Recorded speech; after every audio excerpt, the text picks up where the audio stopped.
From United Nations headquarters in New York, this is World Chronicle. World Chronicle, a spontaneous, unrehearsed, unedited interview with a senior official whose work is concerned with the developing nations of the world. Today's guest, attending a special session of the United Nations, is the President of the People's Republic of Bangladesh, Ziaur Rahman. I hope that the food aid by other countries will not be affected as a result of this.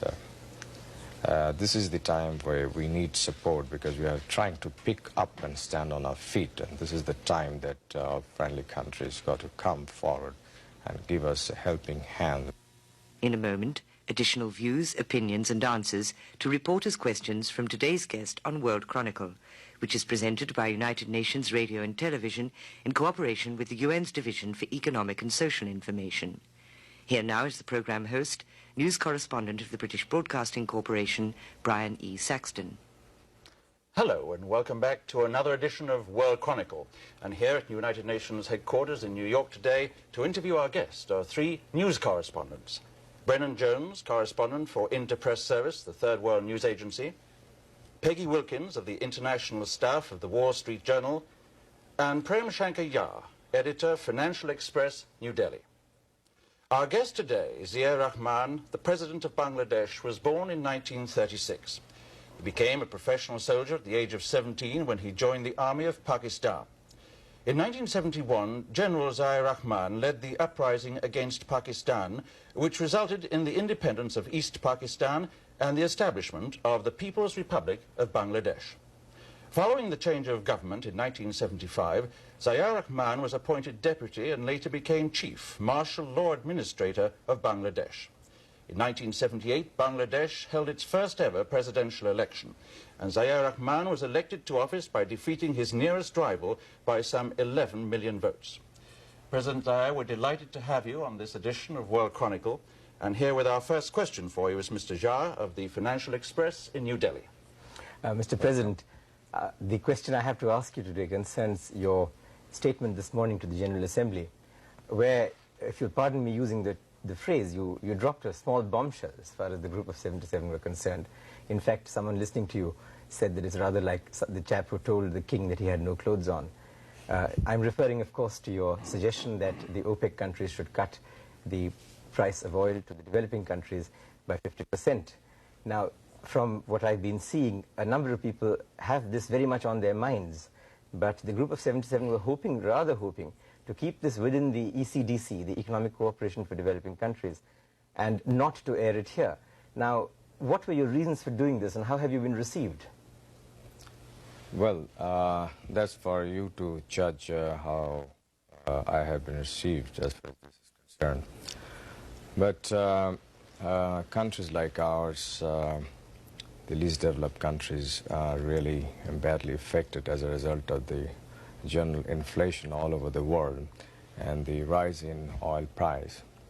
On the one hand, we are paying far too much price for oil, and on the other hand, we are having to get from the developed countries finished products at higher and higher price. So on the one hand, we are having to pay a much higher bill for oil, and on the other hand, we are having to pay much higher bill for imported products. This has put us off very badly. So we have to find out ways and means by which we can balance up this maladjustment. And it is with this objective that I suggested that the OPEC countries should think of supplying oil at that price level to the least developed countries.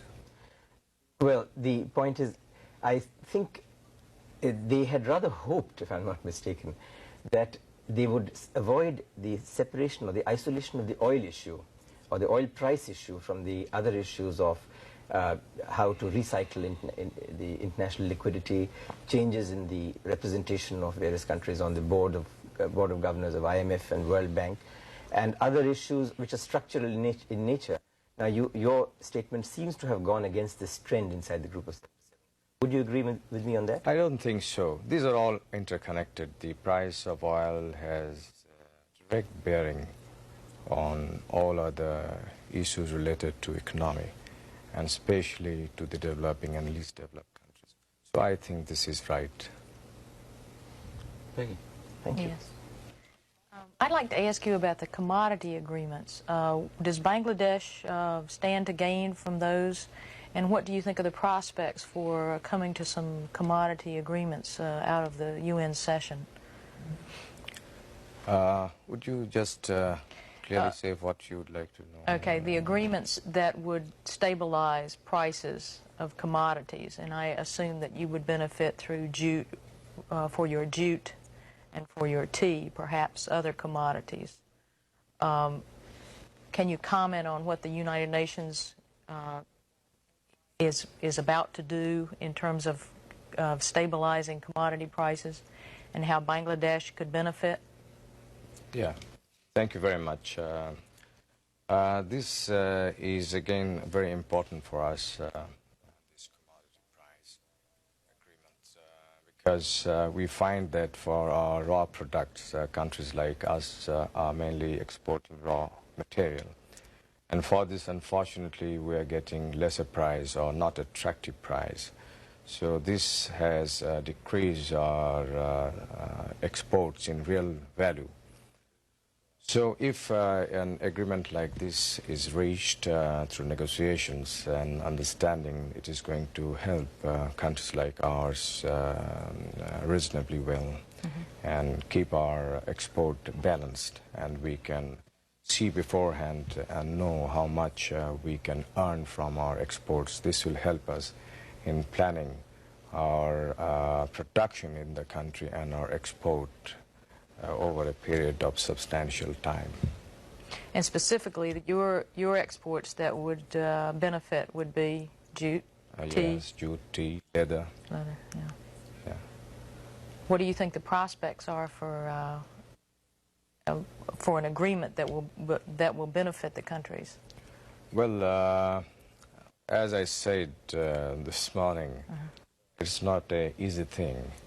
But we got to keep moving with the negotiations and find out new formulas which could be acceptable to all the parties, and especially formulas which will, in real time, benefit countries like ours. Yeah, I would like to say one thing, and that is that some of the countries like ours have a lot of untapped resources, unexplored resources, unutilized resources, natural resources. For our country, we can say such as the gas, natural gas, good prospect for oil, limestone, coal, which have remained unexplored or fully developed. So this way we would be able to foresee our exports and plan our economy. Mr. President, I'd like to get back to the question about the bombshell that you dropped this morning. The talk in the corridors of the UN and amongst many delegates is that we might see a split here in the group of 77.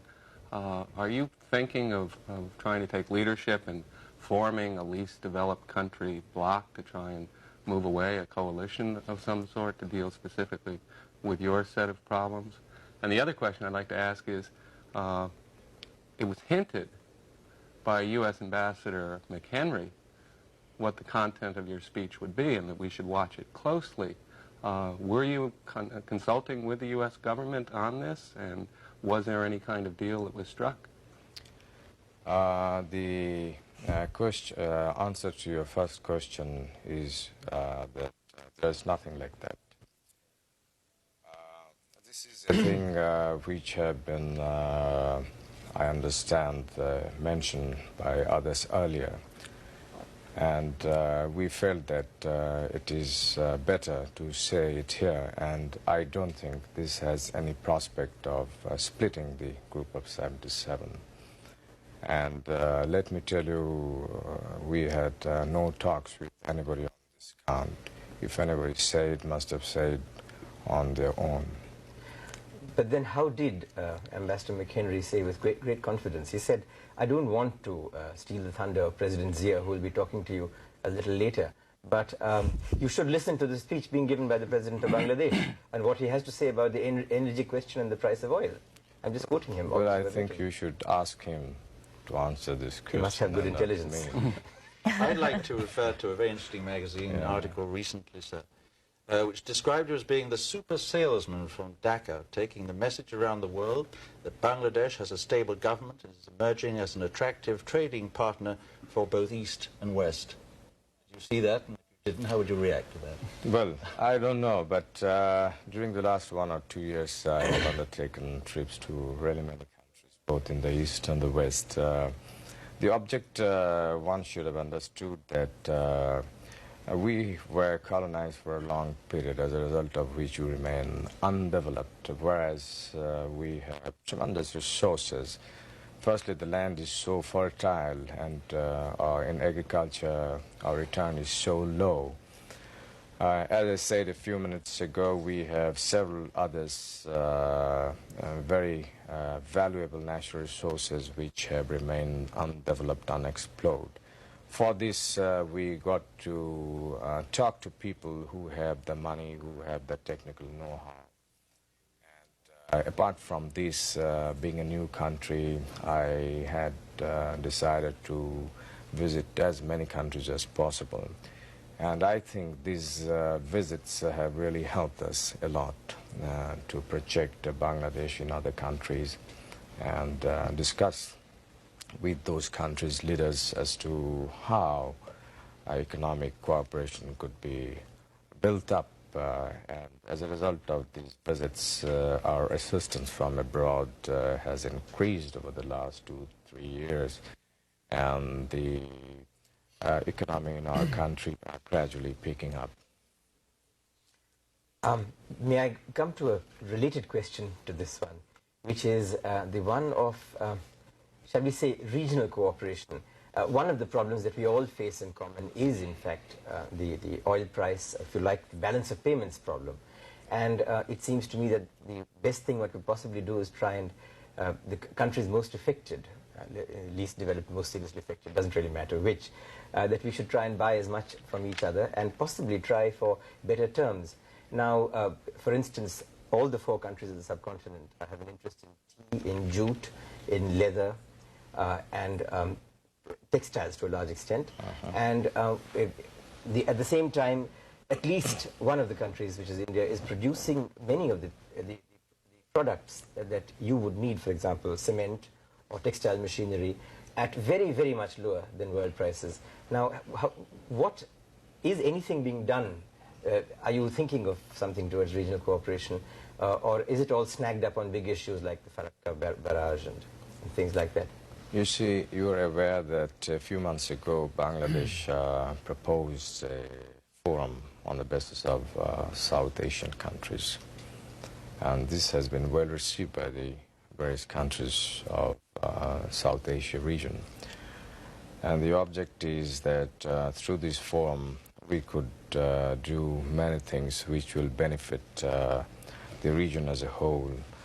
And under that forum, trade, commerce, and other bilateral relations, regional matters could be discussed, as in case of other regional forums. I'd like to pursue a question on the issue of food aid, which is certainly an issue in the United States where this can be seen. There's an awful lot of solid documentation that has come up that perhaps too much food aid is going into Bangladesh, that recently the British government curtailed government-to-government aid because of what they saw as some of the abuses there, that the rationing program tends to go to the urban population and to civil service workers, and that it's had a negative effect on agricultural production because of it's a disincentive to the producer. How do you respond to those criticisms, and what really is being done? Right. Change? Let me tell you that up to 1950, our country then, East Pakistan, was self-sufficient in food. And thereafter, till recently, the the agriculture sector, not much was done. As a result, with the growth of the population, the requirement of the food went up, but the food production remained low. Now, we have rationing system in our country which is coming over since a long period.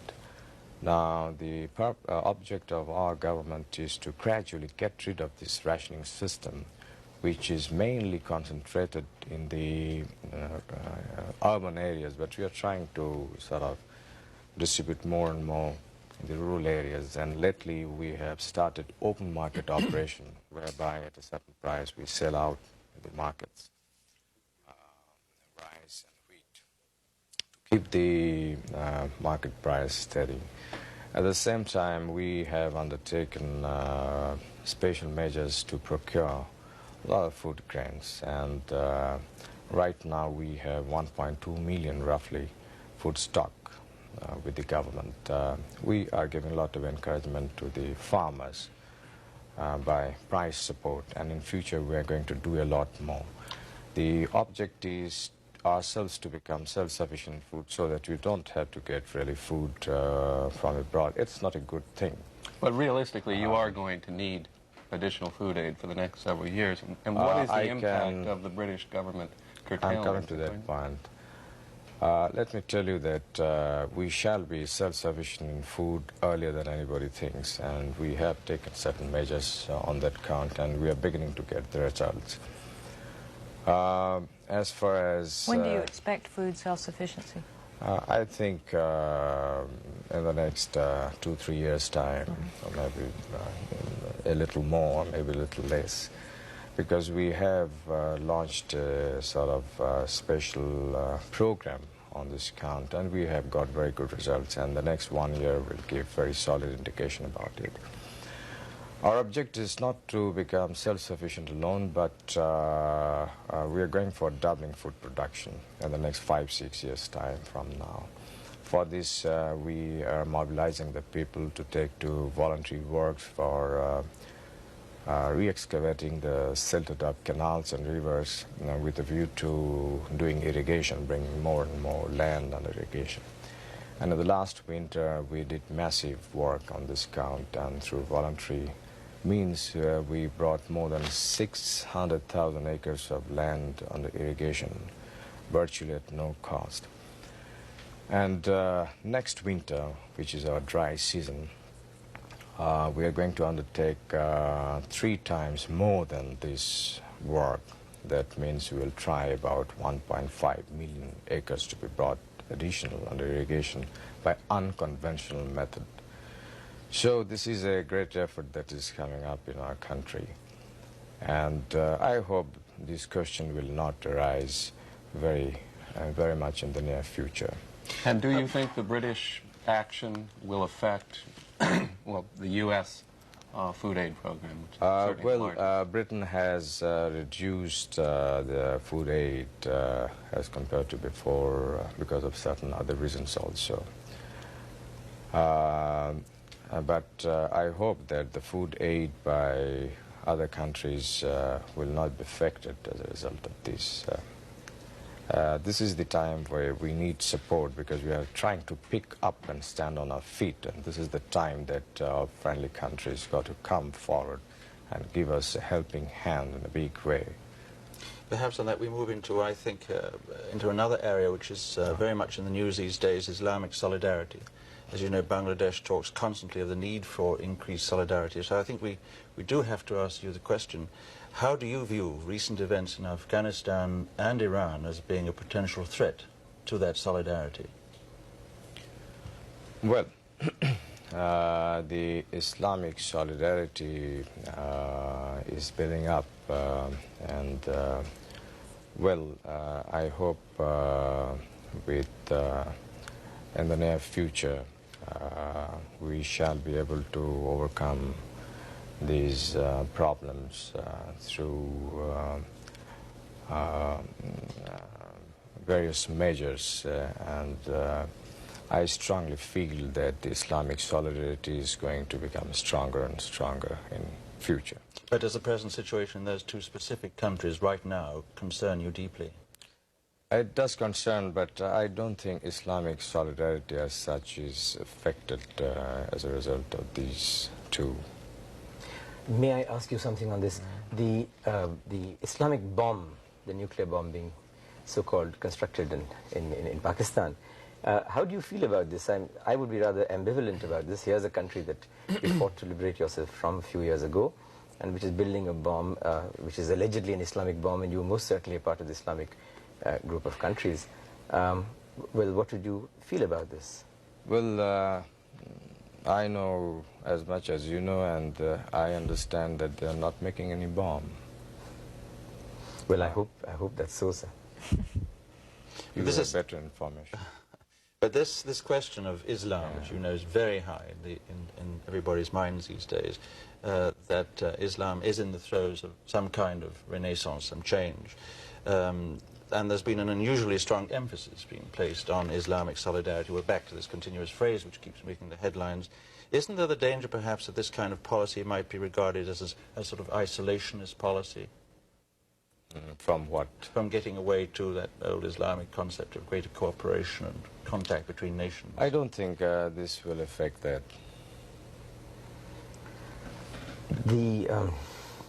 I wonder if... no, please, after... Are you sit on the same line? If we have in our few minutes left, I'd love to pursue this, because it is a terribly interesting... Well, I wanted to ask you about a little more about Afghanistan and your reaction to the problem there, and how you feel, what can be done, what would you like to see? Well, I think our position on Afghanistan is quite clear, and we feel that the foreign troops from Afghanistan should be withdrawn, and the people of Afghanistan should be left on their own to choose their system, political, economic, and government system. Well, I think the obvious other question is Iran. I think your foreign minister in Islamabad in July did say that he thought the situation in Iran was a threat to regional security. And I think there was the idea of setting up a contact group to help solve that problem. What has been the latest news on that? Well, I precisely don't know, but I think they are making all efforts to work out some understanding with the present Afghan people or government. I don't understand. I don't have the exact information, but they are approaching in various ways to realize their objective. My question gets back to what the UN is doing here in a special session. I think most people have the assessment that not much is going to come out of it, which leaves Pakistan, or Bangladesh, very much in a situation like a lot of developing countries. Insufficient assistance from the North, or concessions by the North, and probably not much from OPEC. What does a country like yours do then, given the inflation rate, given the world economic crisis? And if you could also follow that up on what do you tell the world in terms of the things you are doing to meet your own energy needs within Bangladesh? Good, I think that's a very good question. It's a very difficult problem, let me tell you. But this should not dishearten us. There should be less of pessimism and more of optimism, and we should move forward and negotiate, carry on with the dialogue, talk, and find out formulas which could bring better results in this. As far as we are concerned, we are not sitting idle. We are developing our natural gas, and we have sufficient natural gas. I think in the near future we are going to sort of bring gas under more utilization. We may sell natural gas as LNG and use natural gas as CNG and things like that. And we are now exploring ourselves for oil. There's very strong indication that we have oil. And we hope in the near future we may have oil, we may get oil in our country. Then we have a huge reserve of coal in the northern areas of our country. and we're going to sort of exploit this coal mine. And we're working also on other form of energies to meet our present requirement and also the future requirement. But as time is passing, our own energy requirement is also increasing. So coming around that we got to do something so that the least developed countries do not come under so heavy pressure as a result of the increase in the price of oil. Because we really don't have the means to buy oil at such high rates, yet we need oil for our development. Is the oil deposits that you have indications of, are they anywhere near this line of demarcation of the continental shelf with India? Because there are some people, perhaps not well-wishers of either India or Bangladesh, who would like to see a kind of dispute coming up on this. I find your questions are one track, however. You see, we are looking for oil on the land. We have brought now our own rigs, and in a few months' time we would be drilling for oil on the land. Mr. President, I'm afraid that's all the time we have today, which is a great pity. The clock always beats us. President Ziaur, we have to close the show, but we want to thank you for being with us today to answer our questions on this edition of World Chronicle. Our guest has been Ziaur Rahman, the President of the People's Republic of Bangladesh. President Rahman, here to attend a special session of the United Nations General Assembly, was interviewed here at UN headquarters in New York by Brennan Jones, correspondent for Interpress Service, the Third World News Agency, Peggy Wilkins of the International Staff of the Wall Street Journal, and Prem Shankar Jha, editor of the Financial Express of New Delhi. And I'm Brian Saxton, thanking you for being with us and hoping you'll join us again for the next edition of World Chronicle.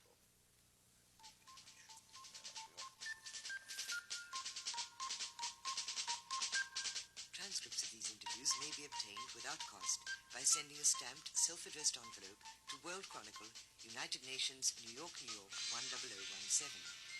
World Chronicle is broadcast in developing and developed nations worldwide and features senior officials whose work is concerned with the developing nations of the world, in spontaneous, unrehearsed, unedited interviews conducted by reporters from press, radio, and television. World Chronicle is a public affairs presentation of this station. It is produced by United Nations Radio and Television in cooperation with the UN's Division for Economic and Social Information. This is Tina Jorgensen speaking.